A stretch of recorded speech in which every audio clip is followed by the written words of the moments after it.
In this session, we would be discussing the denudational chronology. We have talked about the various cycles of erosion, that's the Davis-Bank and the King's cycle of erosion. Now, a lot of students are confused as to what is the basic difference between the various cycles of erosions that we have discussed and the concept of denudational chronology.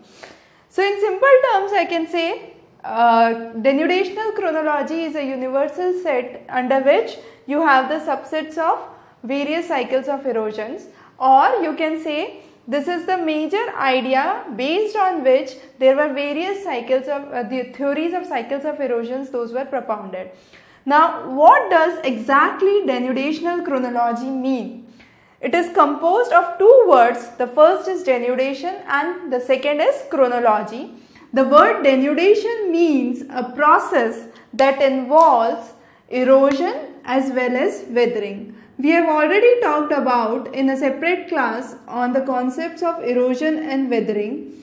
So just a brief recap of that. Weathering is a phenomena where you have breaking of the rocks, and erosion is the moving away of the rock particles that have been weathered over the course of time. So you have erosion and weathering. These two processes together are known as denudation. Now, denudation, the main factors responsible for the process of denudation is primarily water. Then you have wind.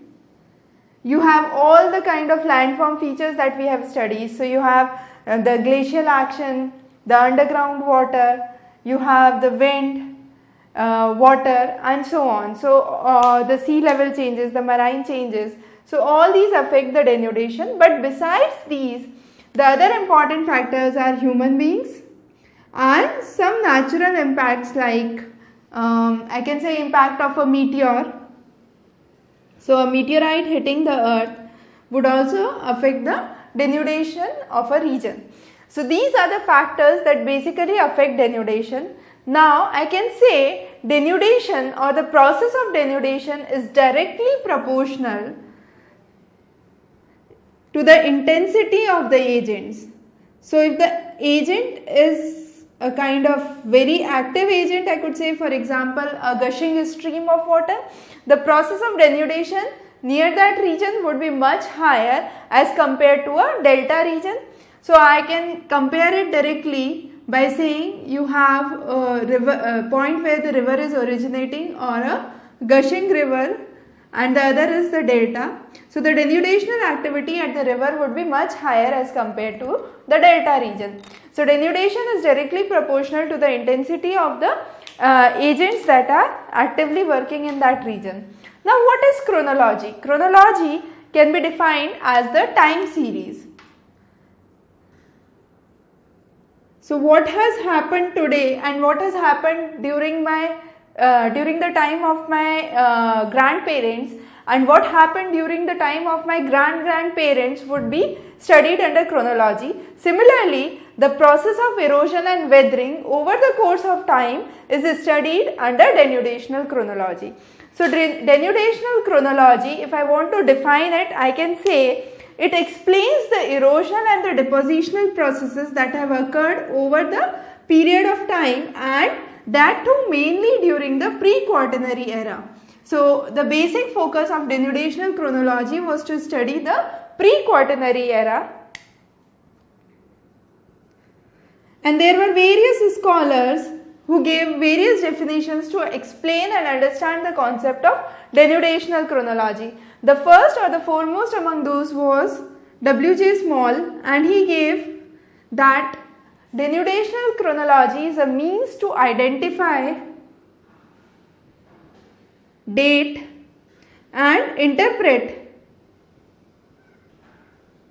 So he focused on three things: identifying, dating and interpreting the geological formations or the past cycles.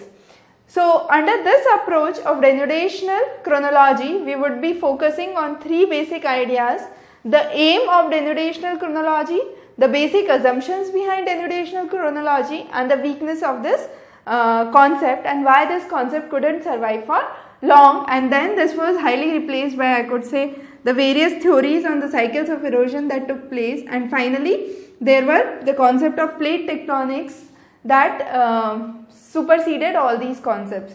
So what was the aim of this concept? The aim of this concept, I could say, was to understand the evolution of landforms, and that too under the various stages, or I could say in respect to the geological time scale. So the main idea or main aim of denudational chronology was to understand the evolution of landforms, how mountains evolved, how rivers evolved, and those processes, how they evolved under the geological time scale.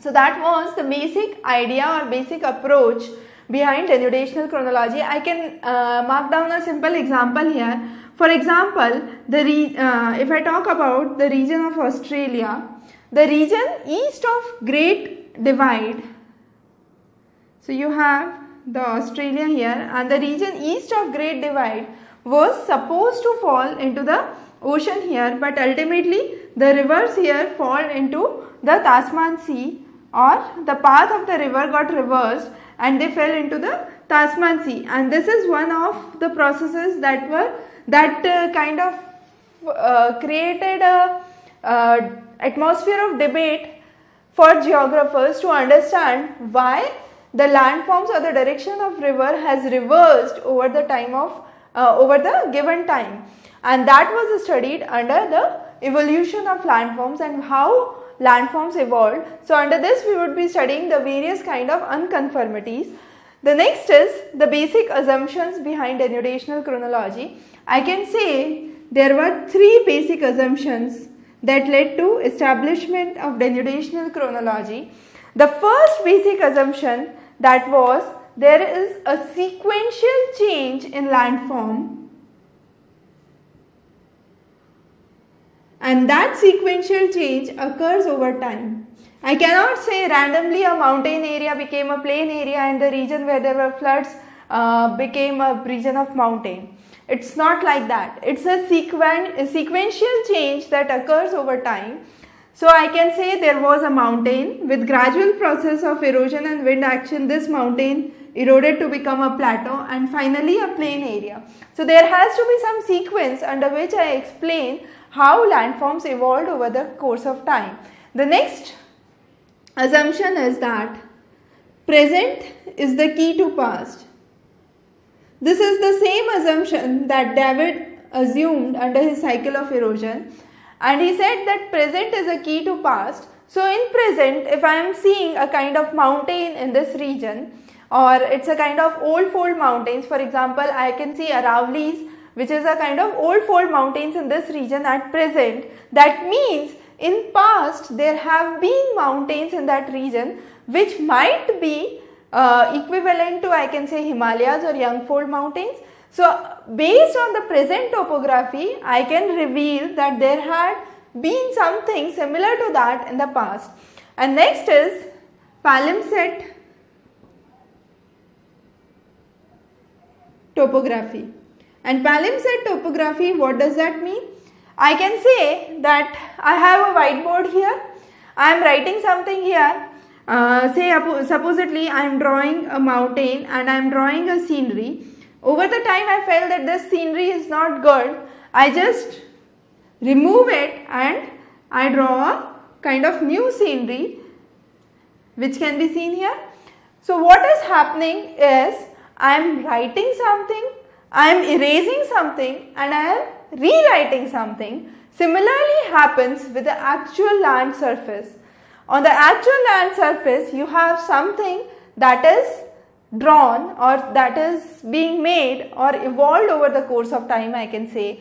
So for example, there is a river that can be seen in a particular region.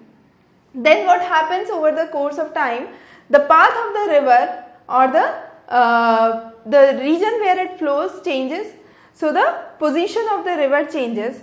I can lay down a simple example here. For example, if you go on to the basements or the foothills of Shivaliks, you will see the the traces of Saraswati river, and you can see there the clear-cut demarcations on the rock surface that show that this was the actual path of the river that it followed. Over the course of time, the elevation decreased and it tried to serve the lower areas, and finally this is the present path through which the river is flowing.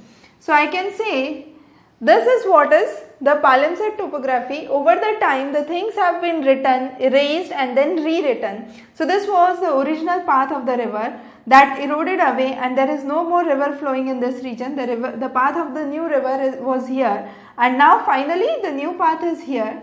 So over the course of time the path of the river has changed, and that is studied under the palimpsest topography. So these are the three basic assumptions that we discuss under denudational chronology: the sequential change with time, the present is the key to past, and finally the palimpsest topography. Now let's talk about some of the weaknesses of this concept. As we talked about the three basic assumptions, the best way to remember this topic is we would be again discussing three basic weaknesses. So the three basic weaknesses, the first weakness, it's highly deductive in nature. That means it's highly deductive. I can say there are unknown events that can happen.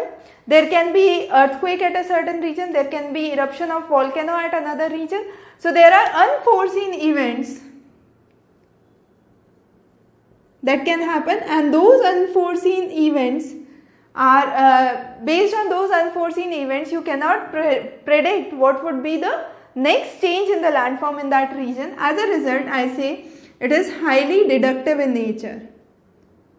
So that's one of the basic weaknesses. The second major drawback is it explains only a small portion of the existing landform. So for example, under the palimpsest topography, when I was discussing, I marked down the example of Saraswati river in the foothills of Shivaliks. So what I am trying to explain is a small section of the existing huge landform of the earth.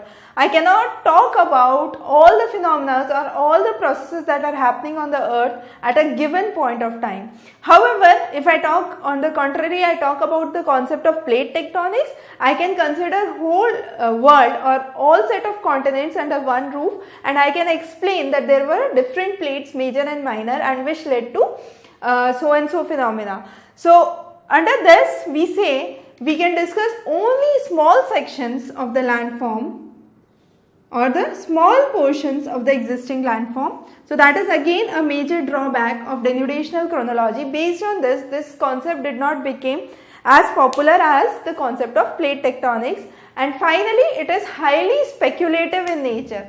Highly speculative because I am just trying to, just a second. It's highly speculative because of the fact that I am just trying to predict that if there is a certain landform that is present on earth today, there would be certain things similar to that would be present in the future. But that is just my speculation, or I can say I am just trying to forecast what would be next. However, there can be again some unforeseen events that could happen, and that does not result as an actual product. So that's another major weakness of this section. So these were the three things that we must be familiar with before we proceed with the next topic, that is unconformities. So unconformities are, I could say, gaps in the geological record. How can I say there are gaps in the geological record? There can be gaps in the geological records because of the fact that there have been certain phenomena or certain things that would have happened over the geological history which do not have a kind of actual record, or we are unable to identify the exact reason as to why that happened. So there is a kind of break in the sedimentary behavior of the rock, and based on that we classify unconformities into 4 different types, that is disconformity, nonconformity, angular unconformity and paraconformity. We also call this as pseudo-conformity. So let's understand the various types of unconformities. So the first is disconformity. Disconformity means both the sections of rock that you are seeing are of different color, but both of them are sedimentary in nature, but there is a kind of break that separates the two sedimentary rocks. This break, I can say, is a gap in geological record, or I could say it's a break in the geological record which separates the two different kind of sedimentary rocks. These are commonly seen in the areas where there were drastic changes in the topographical features. So if there is a unconformity that occurs when there are both the rocks which are sedimentary in nature, or I could say of similar types, we call it disconformity. The next is known as nonconformity. Nonconformity implies a region where you have one rock which is sedimentary in nature and other rock which is either metamorphic or igneous in nature. So what would happen here? There would be definitely, since the rock makeup is different, one is metamorphic or igneous rocks and other is sedimentary rocks, you can see a clear division on the land surface, and that demarcates two different landmass, or I could say that demarcates a break in the geological time scale as to where the things separated, or I could say this was a younger deposition that deposited over the older deposits of igneous rock. So that is nonconformity. The next is angular conformity. Under angular conformity, I can say best example would be there were a set of mountains.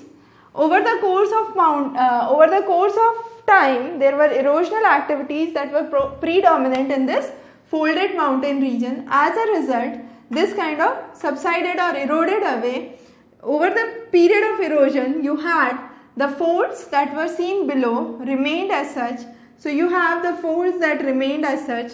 You can say it might be an era of dinosaur, and what happened over the recent time period was, so that was the mechanism in which it flowed, and now what has happened over the time is below the region was a region of folded structure.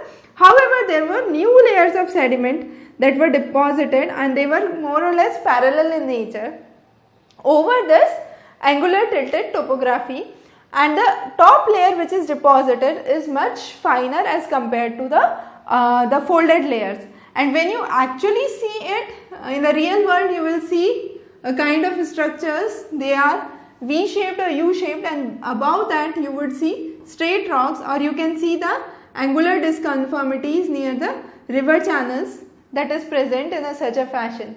So this is what is known as angular disconformity.